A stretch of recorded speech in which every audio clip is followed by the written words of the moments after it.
নমস্কার, দেখছেন কলকাতা টিভি। আপনাদের সঙ্গে আমি মধুবন্তী। শুরু করছি সংবাদ সারাদিন। শুরুতেই যে গুরুত্বপূর্ণ খবরে নজর রাখবো, নিট দুর্নীতিতে নয়া তথ্য উঠে এলো। নিট দুর্নীতিতে এক মন্ত্রীর নাম সামনে এলো। পাটনায় ষড়যন্ত্রকারীদের সঙ্গে কথা এক মন্ত্রীর, রিসর্টের খাতায় লেখা মন্ত্রীজি। নিট দুর্নীতিতে এবার নয়া তথ্য সামনে।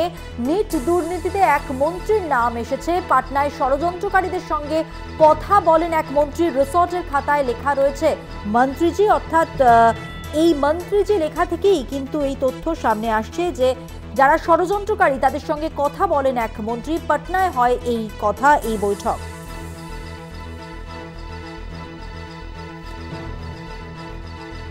ইতিমধ্যেই নিট দুর্নীতি নিয়ে অনেক জলঘোলাই হয়েছে।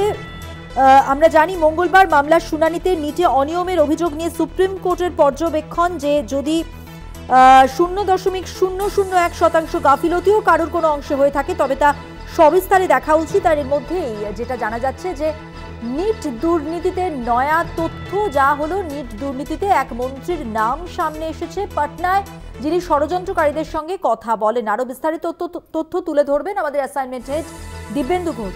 দিব্যেন্দু, কি খবর রয়েছে?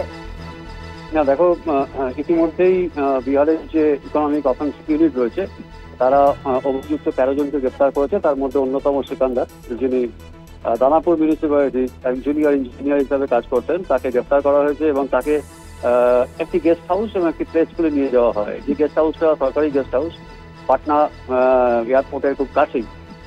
এই যে গেস্ট হাউস, সরকারি গেস্ট হাউস, সেখানে তার দুই আত্মীয়, তার ভাইপো অনুরাগ যাদব এবং তার মা রীনা কুমারী, তাদের এই গেস্ট হাউসে রাখেন। এবং গেস্ট হাউসে এই অনুরাগ যাদবের যখন নাম লেখা হয় যে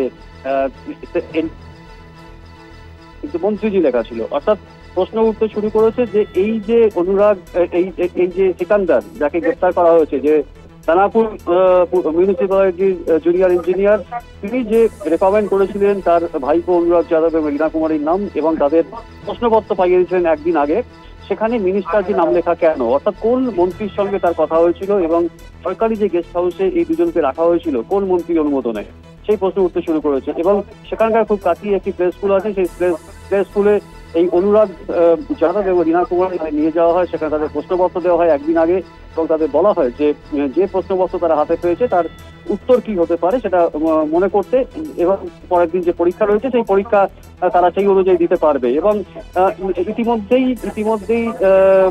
এই সিকান্দার, তাকে কিন্তু ওই সমস্ত জায়গাতে নিয়ে যাওয়া হয়, তাকে জিজ্ঞাসাবাদ করা হচ্ছে এবং তাকে জিজ্ঞাসাবাদ করে এই তথ্যটা সামনে আনার চেষ্টা চলছে যে কোন মন্ত্রী রেকমেন্ড করেছিলেন ওই গেস্ট হাউসে থাকার জন্য, কোন মন্ত্রীর সঙ্গে সিকান্দার কথা বলেছিলেন, কোন মন্ত্রীর সঙ্গে সিকান্দারের যোগসাযোগ রয়েছে।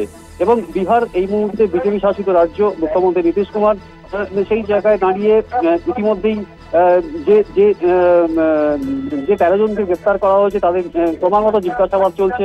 তাদের প্রশ্নপত্র দেওয়া হয়েছিল, কত টাকা নেওয়া হয়েছিল, কোন ছাত্রের কাছ থেকে কত টাকা নেওয়া হয়, তো সে নিয়ে ইতিমধ্যেই কিন্তু সুপ্রিম কোর্টে মামলা চলছে। ইতিমধ্যে সুপ্রিম কোর্ট কিন্তু তীব্র ভর্ৎসনা করেছে এনটিএ কে, অর্থাৎ ন্যাশনাল টেস্টিং এজেন্সিকে, এবং বলা হয়েছে যে 0.0001% যদি কোথাও নেগলিজেন্সি অর্থাৎ গাফিলতি থাকে তাহলে কিন্তু ছেড়ে কথা বলা হবে না। এবং যে সমস্ত ছাত্রছাত্রী যারা সারা বছর পরিশ্রম করে পড়াশোনা করে পরীক্ষা দিতে বসলো, তাদের বিষয়টা কেন দেখা হবে না? যেখানে লাখ লাখ টাকায় প্রশ্নপত্র বিক্রি হলো সলভার গ্যাং, যে বিষয়, যে একটা নতুন একটা টার্ম সামনে এসেছে যে সলভার গ্যাং, অর্থাৎ প্রশ্নপত্র পুরো সলভ করে দেবে এবং সেই উত্তরপত্রগুলো শুধুমাত্র সেটা পড়াশোনা করে পরের দিন পরীক্ষা দিতে বসবে ছাত্রছাত্রীরা। এই সলভার গ্যাংয়ের বিষয়টা সামনে এসেছে, তার সঙ্গে আগের দিন প্রশ্নপত্র পাওয়ার পর সেই উত্তরগুলো মনে করতে বলা হয়েছে, সেখানে লাখ লাখ টাকা তাদের নেওয়া হয়েছে। এরকম তিন ছাত্রের এরকম উত্তরপত্র পাওয়া গিয়েছিল পরীক্ষার পরে। তারা সারা বছর না পড়েও